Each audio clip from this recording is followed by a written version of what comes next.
शक्ति से ही पूर्ण है, शक्ति के वो सिंदूर है, गौरी के गौरव के लिए जो हो रहे अब दूर है।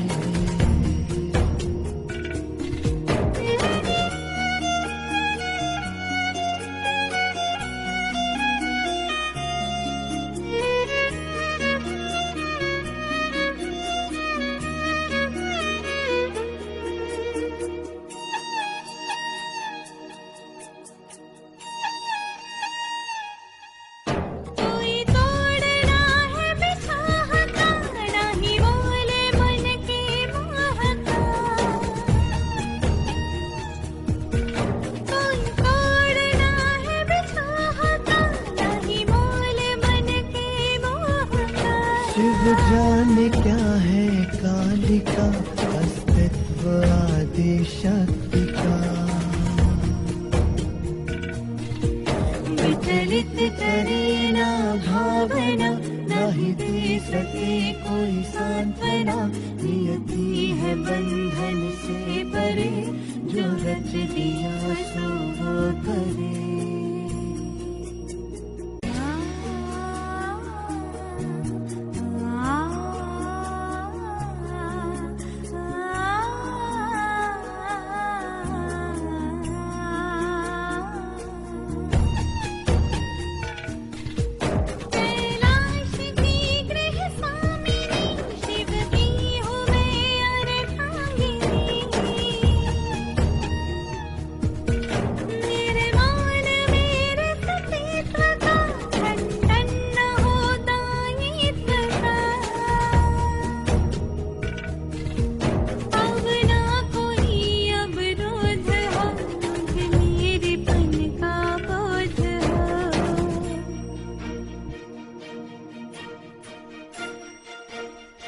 गिरिजा में ऊर्जा शिव से है, गौरी से शिव में शक्ति है, ये दो नहीं है एक है, अनुभूति सम अभिव्यक्ति है।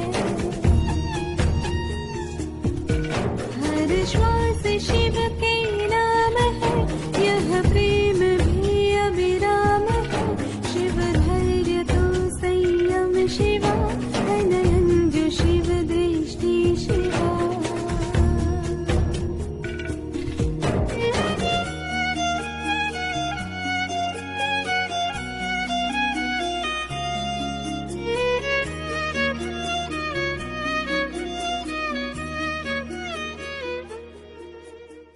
ओम शांति। साधना करते करते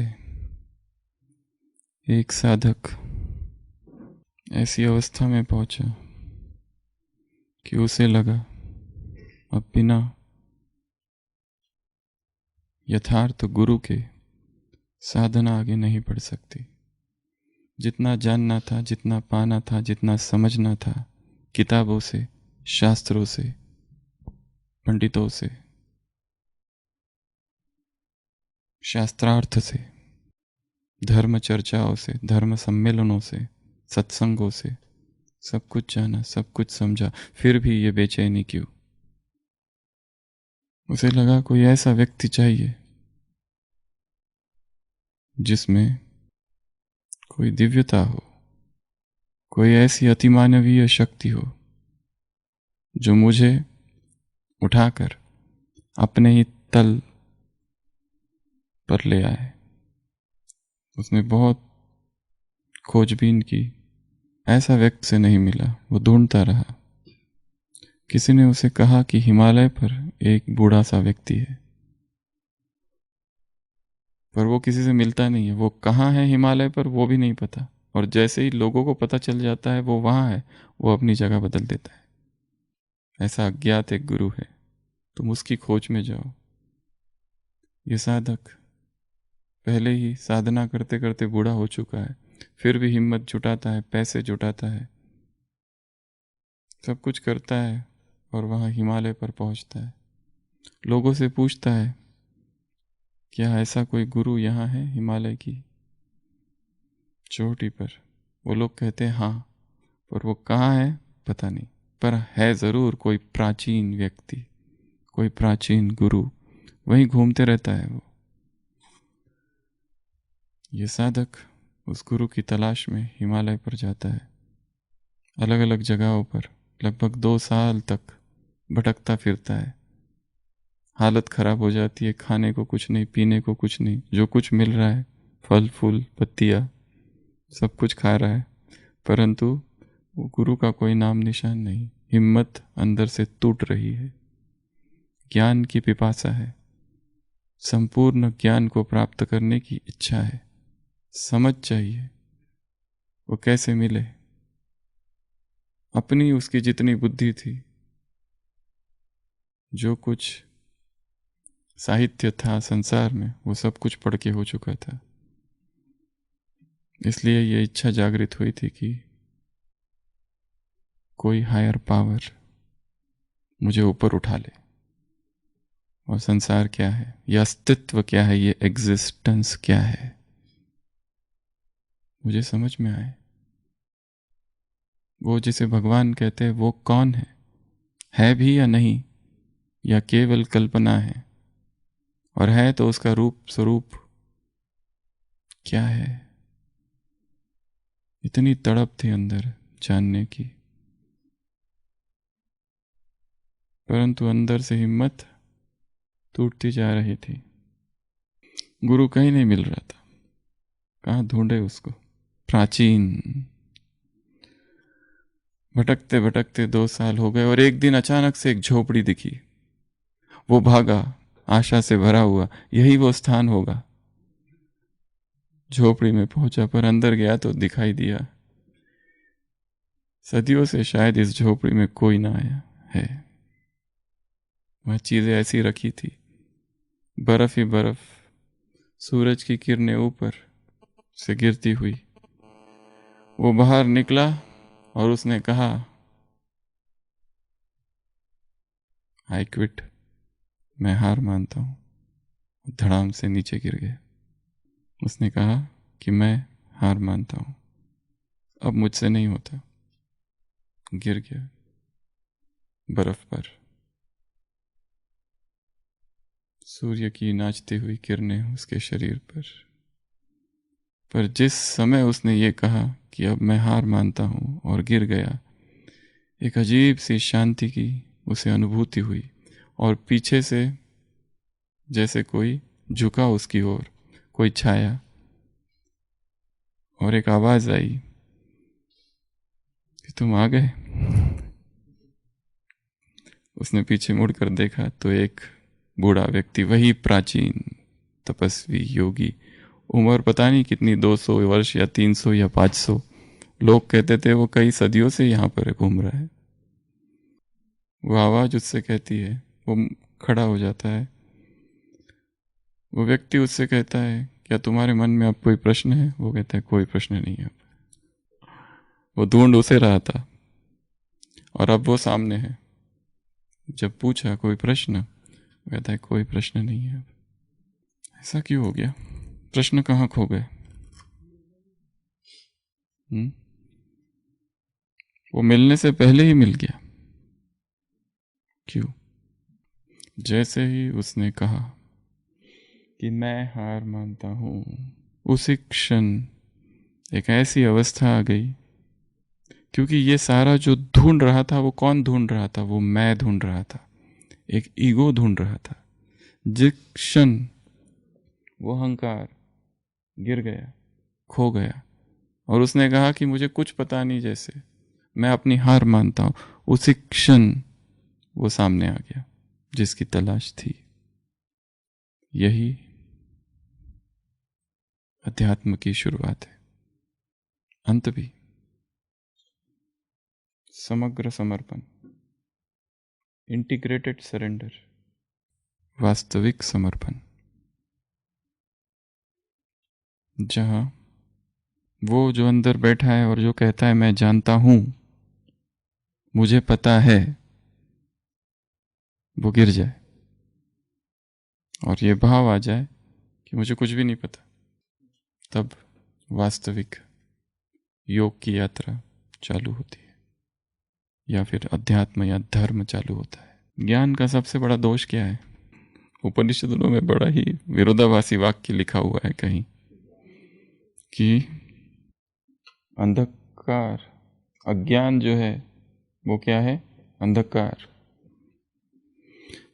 परंतु ज्ञान है महाअंधकार। क्यों? क्यों? क्योंकि हर छोटे ज्ञान के साथ में हमारे साथ क्या जुड़ जाता है? अभिमान, अहंकार तुरंत जुड़ जाता है। इसके लिए जानते हुए भी हम कौन रहे? अज्ञानी। अंग्रेजी में इसको कहते हैं इग्नोरेंट नॉलेज। क्या कहते हैं इसे? Ignorant knowledge. नॉलेज तो है पर कौन सा ज्ञान? अज्ञानी ज्ञान, अबोध ज्ञान। ये ज्ञान अभी पूर्णावस्था को नहीं पाया है, बचकाना है, चाइल्डिश है, अपूर्ण है, अधूरा है, हाफ नॉलेज है। तीन चीजें हैं। एक है चाइल्डिश नॉलेज, बचकाना ज्ञान। एक है हाफ नॉलेज, अपूर्ण ज्ञान। एक है नॉलेज विथ ईगो।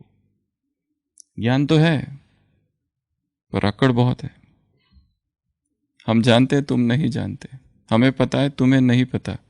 सुनो, अब तुमको सुनाते हैं आत्मा कौन है और परमात्मा कौन है और वो कहाँ रहता है और तीन लोक क्या है और ये युग कौन सा है और ये ब्रह्मा कौन है। तुम्हें नहीं पता, हम तुमको समझाएंगे। इस अकड़ से चेतना भरी हुई है कि हमने जाना है।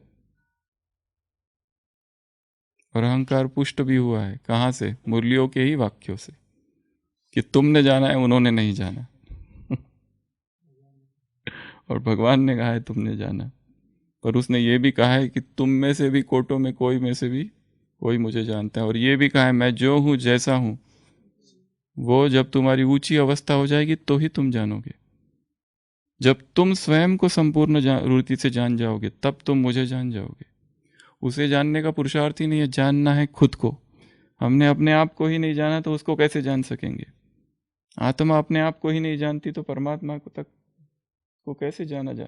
हाँ, उसके बारे में सूचनाएं बहुत हमने इकट्ठा कर रखी है। ज्योति बिंदु, उसका ये नाम, उसका ये रूप, ये यहाँ रहता है, ये करता है, तब आता है, अब आता है, आकर ये सुनाता है, आकर वो सुनाता है, चला जाता है। सूचनाओं को ही हमने पकड़कर ज्ञान समझ रखा है। एक है इंफॉर्मेशन, एक है नॉलेज, एक है विजडम। सूचनाएं हैं वो केवल, उसके ऊपर ज्ञान है। ज्ञान अर्थात सूचना प्लस अनुभव, उसके भी ऊपर है प्रज्ञा। वहां अपने आप ही पता चलता है वास्तविक ज्ञान क्या है। तो ये जो इग्नोरेंट नॉलेज है, ये ज्ञान नहीं। और ज्ञान को यदि समझना है तो सबसे अच्छी विधि कौन सी है? ज्ञान पूरा समझ में आ जाए। ज्ञान, सूचनाएं नहीं, 7 डेज का कोर्स नहीं, साकार और अव्यक्त मुरलियां नहीं, वो भी सूचनाएं ही है, वो भी ज्ञान नहीं है। वो सारी सूचनाएं हैं जितनी अव्यक्त। कितनी अव्यक्त मुरली है? 1068 टोटल अव्यक्त मुरली, विदाउट एनी रेपिटेशन। जितनी एक्चुअल चली है इतनी अव्यक्त मुरलियां है। 69 से लेके तो 2017 के बीच तक, जब तक बाबा आए, वो नहीं जो रिपीट हुई है उसका कैलकुलेशन, ये सब भी सूचनाएं ही हैं। जब तक वो अनुभूति पर ना उतरे वो सूचना है। जब वो अनुभूति बनेगी तब उसे ज्ञान कहा जाएगा। तो ज्ञान को समझने की, पाने की, ज्ञानी होने की, या ज्ञान के पूर्ण प्रकाश से भर जाने की विधि कौन सी है? हार मान लो सबसे पहले। हाँ, ये ठीक है कि मुझे कुछ भी नहीं पता, तुम समझाओ। अब बाबा के सामने तो बैठते हैं पर ज्ञानी होकर बैठते हैं, एकदम ज्ञान से भरे हुए, लबालब ज्ञान के अहंकार से। पता हमें कुछ नहीं है और बाबा को सुनाते हैं। बाबा को ये सिखाते हैं कि तुम भगवान हो, पर अच्छा भगवान कैसे बना जाए, हाउ टू बिकम वाइसर गॉड। इसकी ट्रेनिंग हम उसे योग में देते हैं कि तुम्हें ये नहीं, ऐसा नहीं, इसको ऐसा करना चाहिए, इसका कल्याण। तो हम ट्रेनिंग देते हैं उसको, गॉड को, to become wiser god, better god. तो ज्ञान को सीखने की, समझने की, जानने की, ज्ञानी बनने की, ज्ञान के प्रकाश से भरने की सबसे अच्छी विधि कौन सी है, या फिर एकमात्र विधि कौन सी है?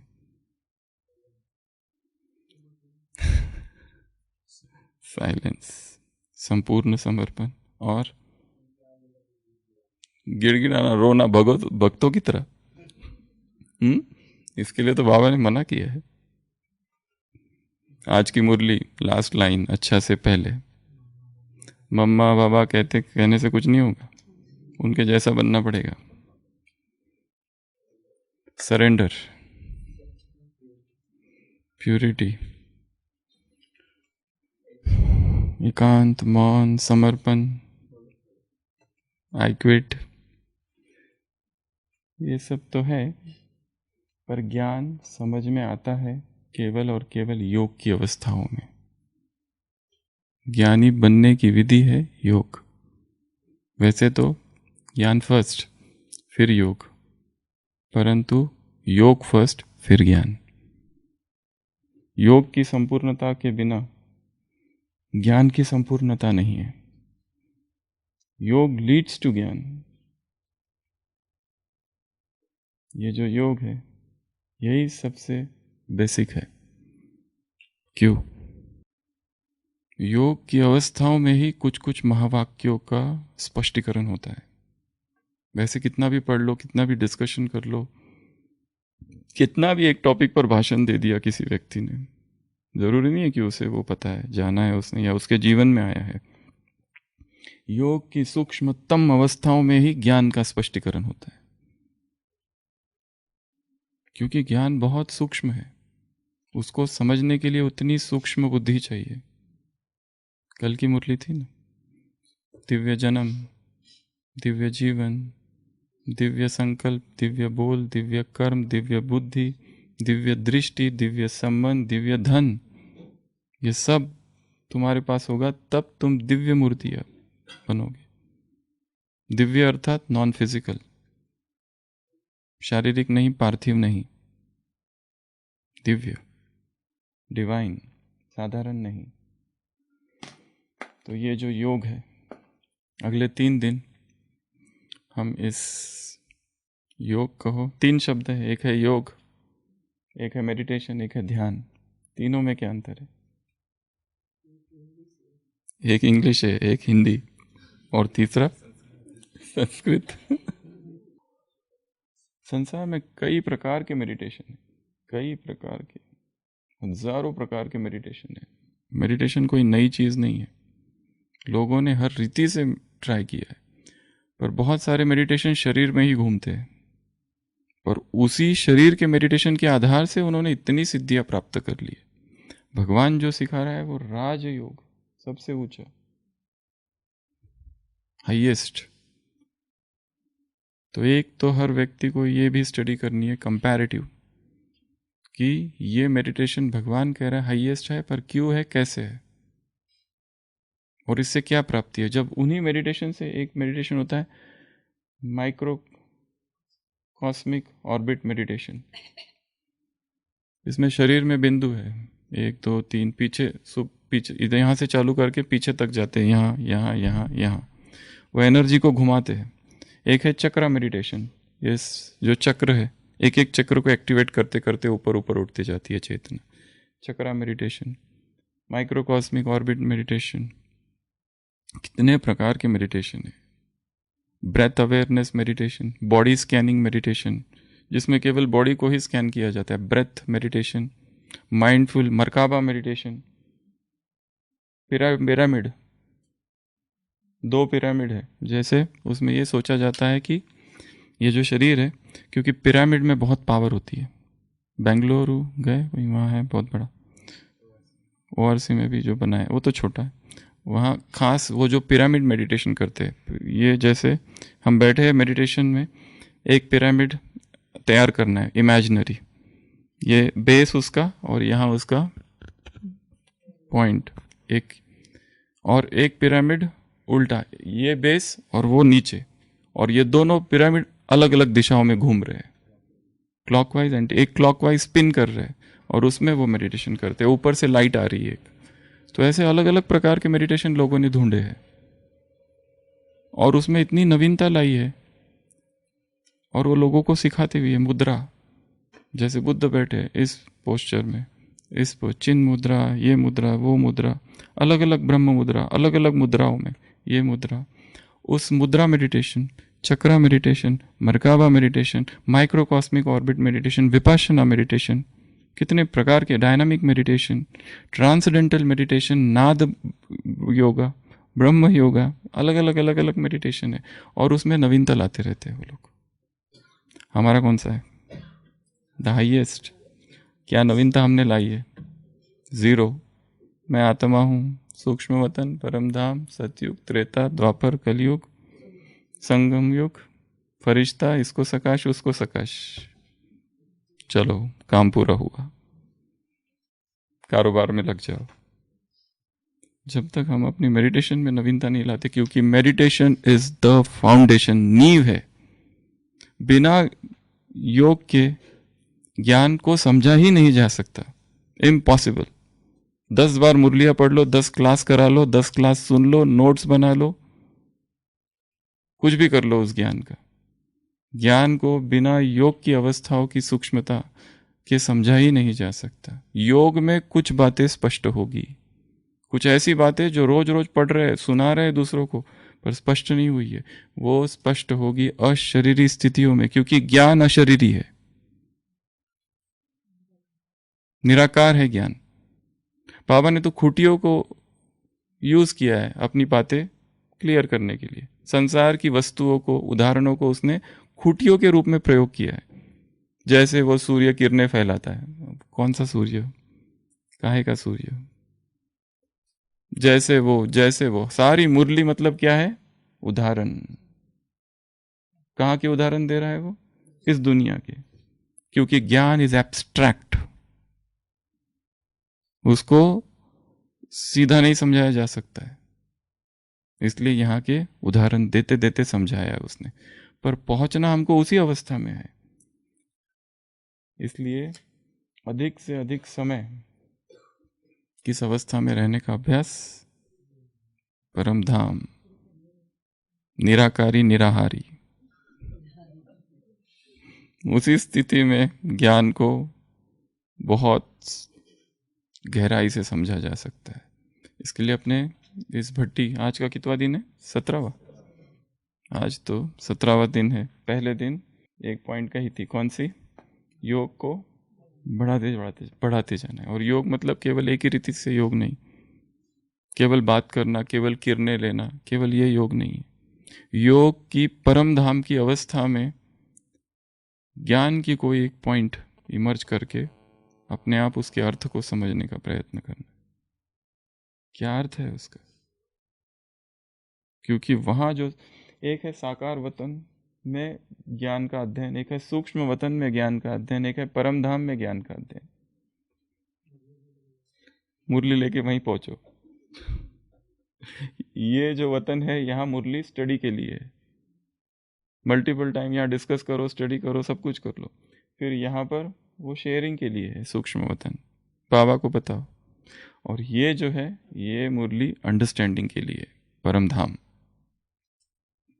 यहाँ समझ में आएगी। यहाँ तो स्थूल आत्मा समझ के बाप को याद करो, दिव्य गुण धारण करो, मौत सामने खड़ा है, विनाश होने वाला है, संपूर्ण बनना है, बाप समान बनना है। 3 बिंदी को याद करो, तुम्हारे आंखों में वो, हाथों में वो, नैनों में वो, होठों में वो, तुम्हारे पैरों में ऐसा, तुम्हारे पैरों में वैसा, तुम ये हो, राज दुलारे हो, तुम ये हो, तुम ये हो, याऊ हो, त्याऊ हो। ये सब इधर है। यहाँ जो कुछ पढ़ा वो पढ़ना भी इतनी गहराई से कि याद हो जाए, एक एक पॉइंट याद हो जाए। ये फर्स्ट स्टेप है। उसके लिए फिर डिस्कशन करो, सब करो। और डिस्कशन करना बहुत ही बहुत जरूरी है। क्योंकि बिना ज्ञान के, ज्ञान एक व्यक्ति बैठा है सुना रहा है, दूसरे सुन रहे हैं, या ये डिस्कशन नहीं है। डिस्कशन अलग चीज है। आर पार बैठे चार लोग और डिस्कस करो, ये क्या बोल दिया, जरूरी नहीं सारा ही मानना है उसमें से, उसका डिस्कशन होना चाहिए। तो माइंड में जो ब्लॉकेजेस है, मेंटल ब्लॉकेजेस, जो पॉइंट्स, कि ये पॉइंट्स प्रैक्टिकल में कैसे लाए, तो इम्प्रैक्टिकल है, ऐसा डिस्कशन हो हर दिन। दो लोगों के, दो डिस्कशन के लिए दो लोग जरूरी है। अगर कोई भी नहीं है तो अपने साथ ही आईने के सामने बैठकर डिस्कस करो, पर डिस्कशन जरूरी है। पर ये सब लोएस्ट स्टेज है।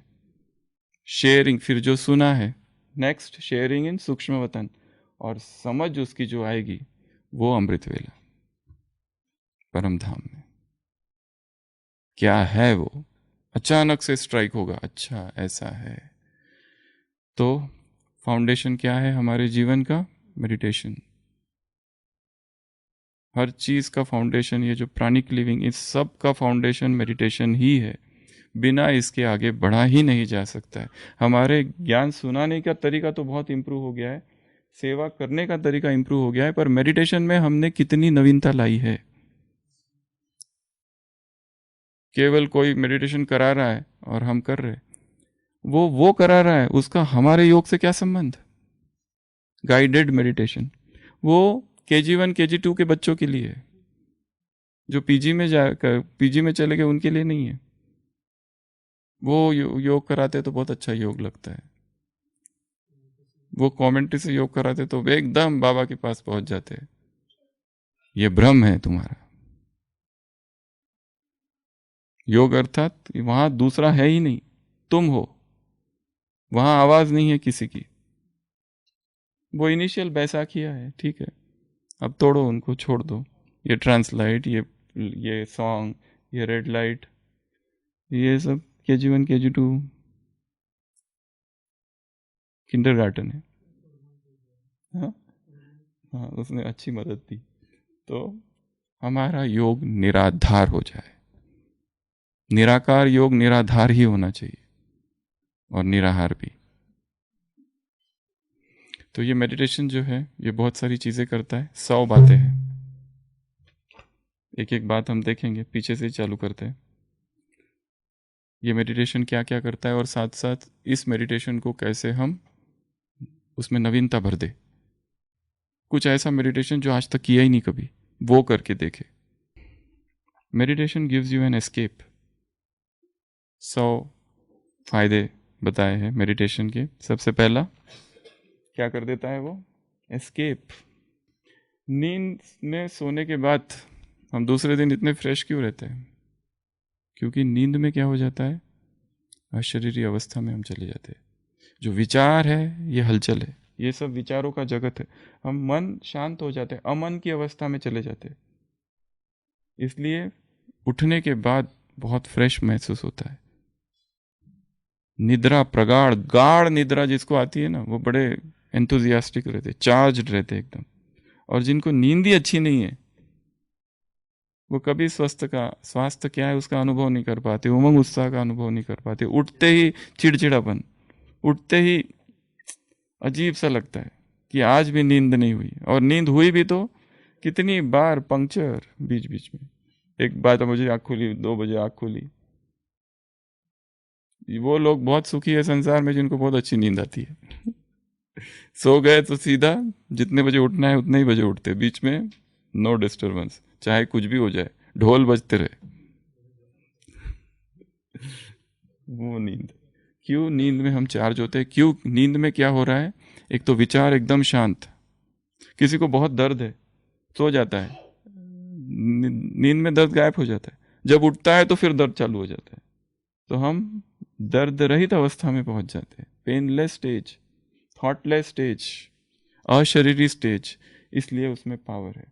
जो कुछ नींद में होता है, नींद जो है वो अनकॉन्शियस मेडिटेशन है, और मेडिटेशन जो है वो कॉन्शियस स्लीप है।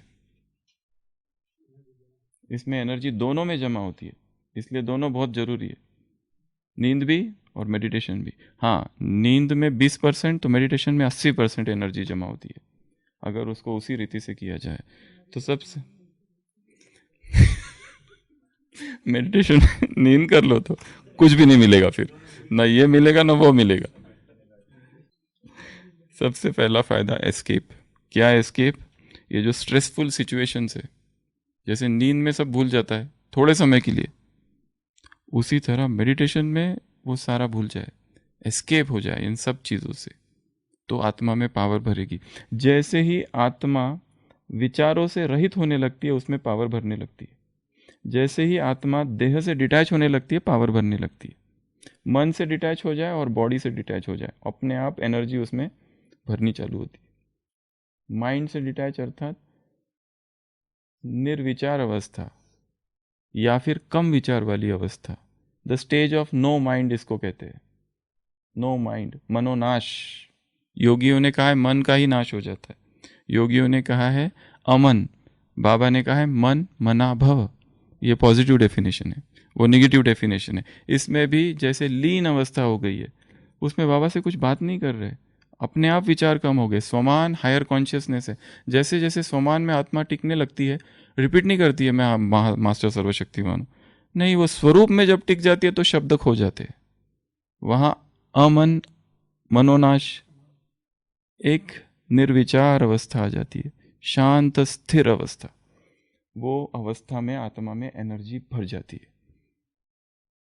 वो अवस्था है कि जिसमें वो विकर्म विनाश होने लगते हैं। तो सबसे पहला फायदा मेडिटेशन का, एस्केप। दूसरा, सेंस ऑफ पर्पस। हम क्यों है यहाँ पर, मेरे जीवन का लक्ष्य क्या है। वो सेंस ऑफ पर्पस योग की अवस्था में ही पता चलता है। ब्राह्मण तो बन गए, 10 साल हो गए, 20 साल हो गए, 50 साल हो गए, कर क्या रहा हूं, करना क्या है। जो उस दिन भी बताया था सजगता में, जैसे ही सजगता की साधना में क्या है, जैसे ही कहीं पर भी योग में बैठो, सबसे पहले कुछ सेकंड, कुछ मिनट इस बातों में बिताओ। समय कौन सा चल रहा है, मैं कहाँ बैठा हूँ, लोग कौन से हैं, शरीर में संवेदनाएं क्या हो रही है, श्वास कैसी चल रही है। फिर योग की शुरुआत थोड़े समय के लिए। अमृत वेले उठे 3 बजे, बाबा के कमरे में बैठे, कहाँ बैठा हूँ, समय कौन सा है, स्थान कौन सा है, ये लोग कौन है, मुझे करना क्या है, क्या कर रहा हूँ। ये एक विचार लाते ही साधना से पहले, क्योंकि हम साधक है, मन एकाग्र हो जाता है। नहीं तो बस वो अवस्था जो बेड पर थी वही अवस्था योग में भी है, उसी का कंटिन्यूएशन, एक्सटेंडेड स्लीप। अमृत वेला जो बेड पे चालू था वही उसको एक्सटेंड इधर कर लिया और फिर वापस उधर। तो तो सेंस ऑफ पर्पस, मेडिटेशन से क्या मिलता है, सेंस ऑफ पर्पस। ये है दूसरा। अगला, बहुत सारी चीज़ें मेडिकल की ही है इसमें, वो हम बाद में लेंगे। फिर उसके बाद में हार्मोनाइज विथ रियलिटी, अर्थात जो सत्यता है।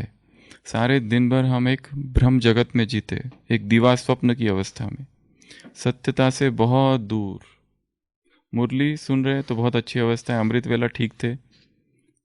जैसे ही दिनचर्या में उतरे, वो मुरली रह गई बाजू में और अमृत वेला रह गया बाजू में, कुछ और ही चालू हो गया यहाँ पर। बेहोशी की अवस्था 5 बजे तक, 6 बजे तक, 6 बजे नुमा शाम में फिर जागृति, बीच में बेहोशी, तो होश, बेहोशी, फिर होश, किसी किसी रात में फिर बेहोशी, माया आक्रमण करती है। तो ये सारा जो हो रहा है हार्मोनाइजेशन विथ रियलिटी, क्यों हो रहा है, because we do not accept specific situations, events और even the ways we react. Meditation हमको ये सिखाता है, एक 2 शब्द है बहुत इंपॉर्टेंट, सेंटरिंग एंड डिसेंटरिंग। क्या होते हैं ये?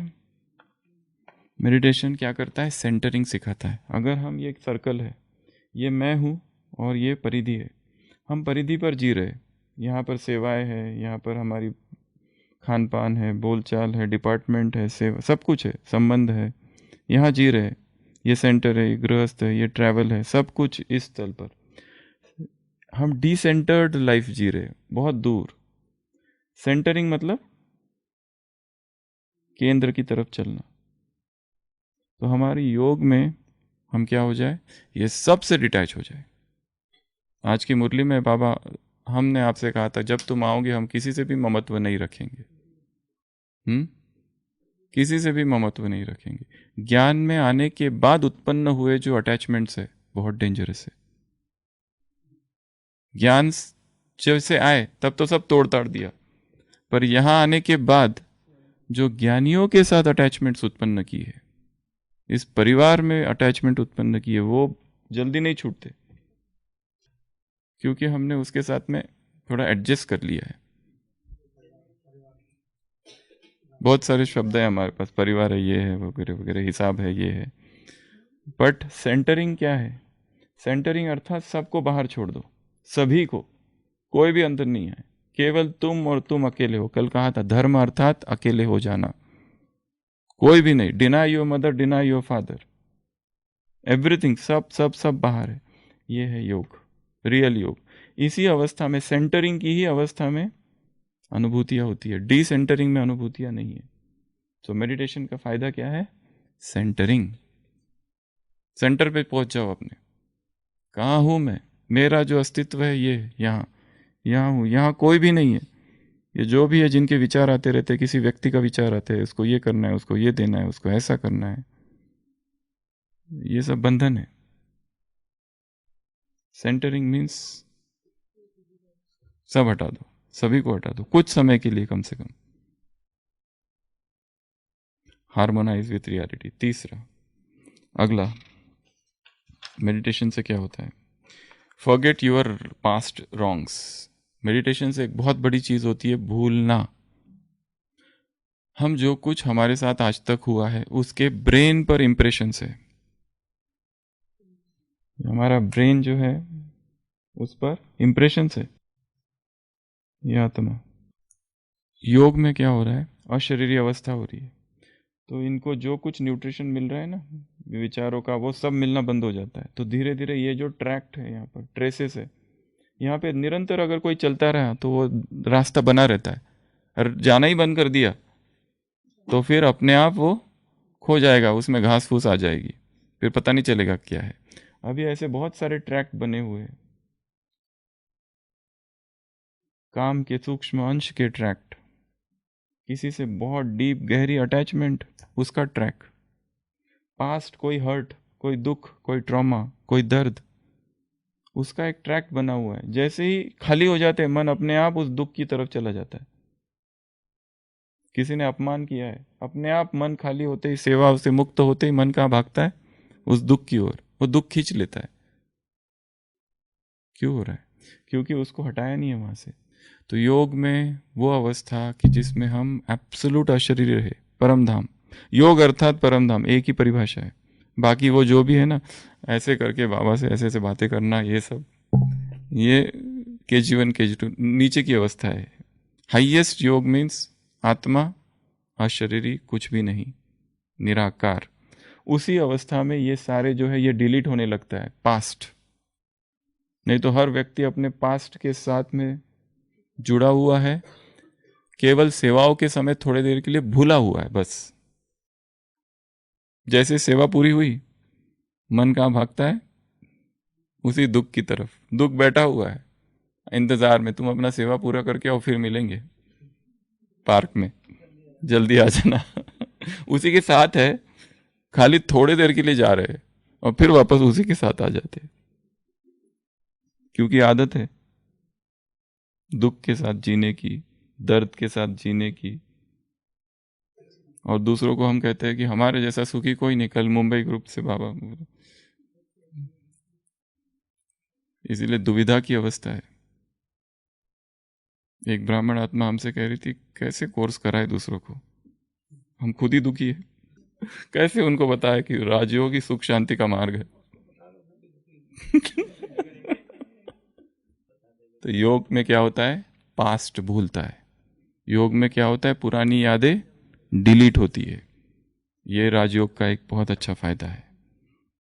उसके बाद नेगेटिव थॉट्स, योग की उतनी अवस्था में तो हमारे पास पॉजिटिविटी से हम भरे रहते हैं।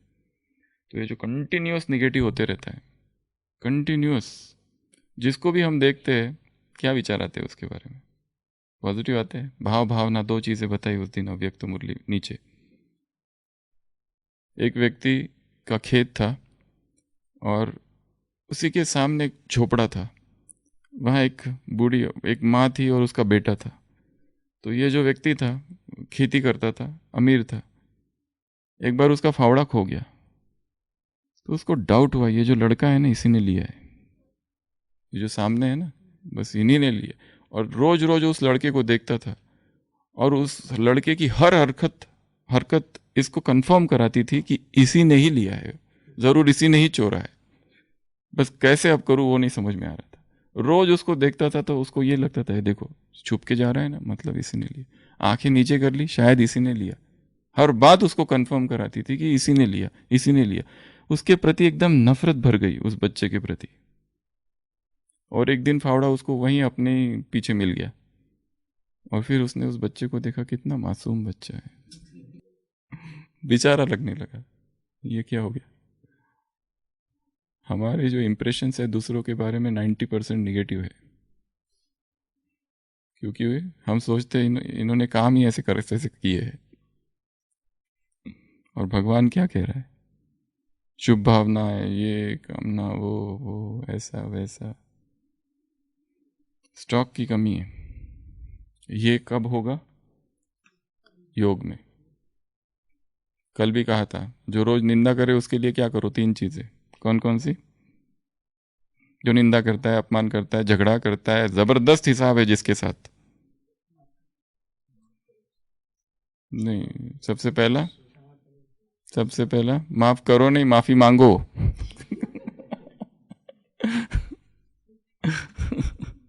सबसे पहला माफी मांगो। दूसरा, उसमें शक्ति भरो, क्योंकि अंदर कमी है ना, खालीपन है, इसलिए तो बाहर चिड़चिड़ापन है। तीसरा धन्यवाद, क्योंकि उसी के द्वारा हिसाब चुकतू हो रहे हैं, अच्छी बात है।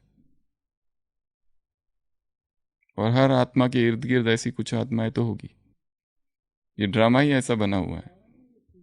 तो नेगेटिव थॉट्स, नेगेटिव जो आ रहा है वो कहाँ से आ रहा है, उसके बीज को ढूंढना है। वो कहाँ चालू हुआ? अचानक सामने व्यक्ति दिखा, नेगेटिव आया, कहाँ से आया?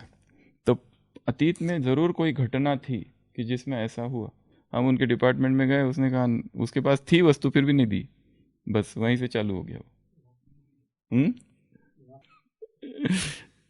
या बहाना बना दिया, क्योंकि इच्छा ही नहीं है करने की। एक भाई मधुबन से कहीं गए किसी स्थान पर, वहां से फोन किया, बहन जी हमको उधर आना है। बहन जी ने कहा, अरे पानी नहीं है।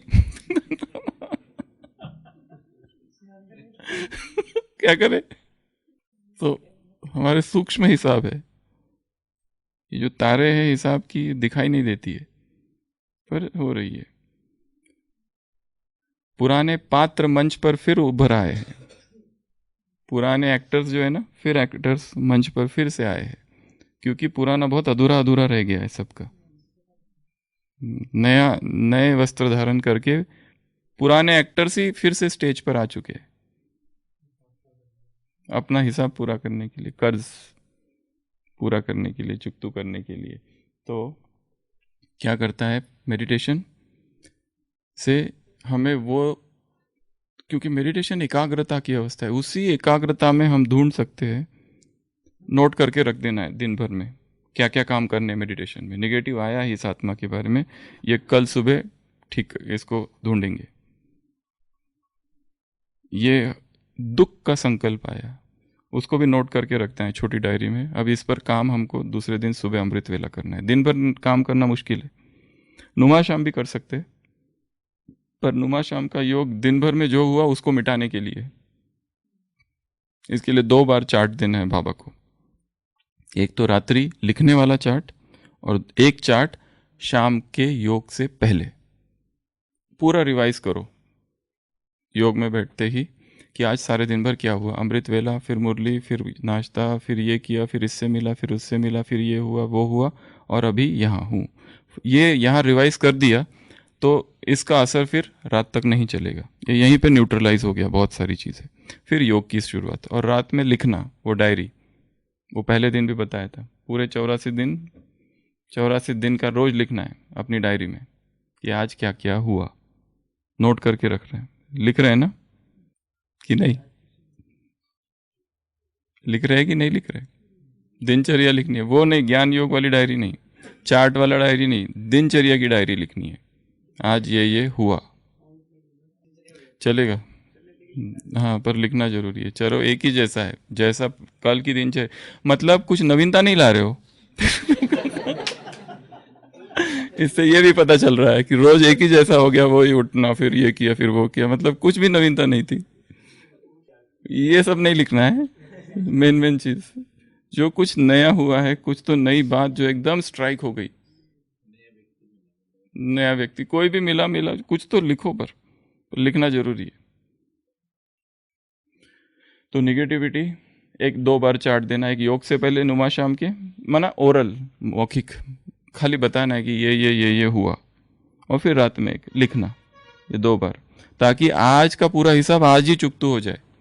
नहीं तो आज जो बातें हुई वो अमृत वेला भारी कर देती है और वो निकाल देती है। जिसके साथ झगड़ा हुआ वही सामने आके बैठता है योग में, बाबा उधर, वो सामने, उसको देखो कि इसको देखो। पीछे से सकाश दे रहे, क्या दे रहे। ये इसमें ही चला जा रहा है टाइम, फिर बाकी काम कब करेंगे? बड़े बड़े काम करने हैं योग में। तो नेगेटिविटी, पास से मुक्ति, और क्या क्या बताया? एस्केप, पहला बताया था एस्केप, वो कुछ सिचुएशन से हमको बाहर निकल जाना है। उन भगवान क्यों अच्छे से बता सकता है? क्योंकि वो सर्कल के बाहर है। ये जो सर्कल है इसके बाहर होना चाहिए, और बीच बीच में जहां आप रहते हैं उस स्थान से भी अलग चले जाओ छुट्टी लेके, ताकि जहां रहते हो उसको अच्छे से स्टडी कर सको कि ये हो, दूर से हम अच्छे से देख सकते हैं। रोज तो देख ही सकते, थोड़ा बाहर निकल के तो रोज पड़ोसी के घर में जाके, जैसे किसी गार्डन में चले जाओ, किसी ऐसे स्थान पर चले जाओ जो आपकी जो रोज का जो सेवा केंद्र है, चाहे फिर घर है, ऑफिस है, उससे अलग हट के कोई एक स्थान हो जहाँ कुछ समय बिताना है, रोज कुछ समय, 15 मिनट 20 मिनट, कुछ भी, कोई गार्डन हो सकता है, टेरेस हो सकता है, कोई प्राकृतिक स्थान हो सकता है, वहाँ बैठकर हम इस स्थान को ज़्यादा अच्छे से देख सकते हैं। क्योंकि आउट ऑफ सर्कल ही जाकर ही उस सर्कल को जाना जा सकता है, क्योंकि भगवान इस पूरी धरती के बाहर है, इसलिए वो एक एक चीज़ उसको पता है अच्छे से, वो डिस्टर्ब नहीं होता है यहाँ की कोई भी बात से, कोई चीज़ उसको डिस्टर्ब नहीं करती। होमवर्क देता है, अगली बार उसको पता है किसी ने नहीं किया है, अपना चुपचाप चालू कर देता है दूसरी मुरली, वो बिल्कुल डिस्टर्ब नहीं होता, क्योंकि सर्कल से बाहर है। सर्कल से बाहर निकलने का अभ्यास। तो योग में और क्या क्या होता है?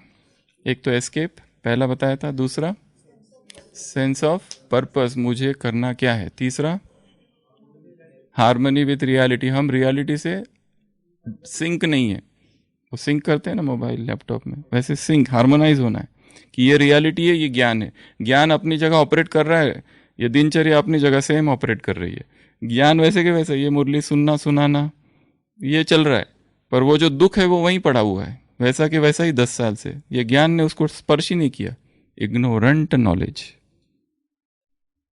और चौथा, हम जो हमारी पास्ट मेमोरीज है इस ब्रेन में फिल है, जैसे ही आत्मा यहाँ से अलग हो जाती है वो मेमोरीज डिलीट होने लगती है, ये काम करना है। अगला नेगेटिविटी, अगर नेगेटिविटी आ रही है तो उसको वहीं नहीं छोड़ना है, नेगेटिव को तुरंत पॉजिटिव नहीं बनाया जा सकता है जब तक उसके ओरिजिन को नहीं ढूंढा गया। जिस व्यक्ति के प्रति नेगेटिविटी है उस व्यक्ति तक पहुंचना पड़ेगा, कहाँ से चालू हुई है नेगेटिविटी। अगर ऐसी एक इवेंट नहीं है, 10 इवेंट्स है, पर वो कुछ भी हो, वो सब हमको अपने लिए न्यूट्रलाइज करना है, उस व्यक्ति के लिए नहीं, अपने सुख के लिए। नहीं तो निगेटिव एनर्जी, निगेटिव थॉट्स में क्या होता है, बहुत सारी एनर्जी हमारी चली जाती है। योग में हम ऊर्जा जमा कर रहे, नींद में ऊर्जा जमा कर रहे, निगेटिव विचार किए, वो निगेटिव विचार ऊर्जा को खींच लेते, और फिर दुखी महसूस करते हैं, शरीर में दर्द लगता है, साइकोसोमैटिक सिम्टम्स चालू हो जाते हैं। कई लोगों को यहाँ दर्द वहाँ दर्द, वो सब नेगेटिव थिंकिंग है कहीं ना कहीं। बाकी चीज़ें कल देखेंगे। 100 बातें। ओम शांति।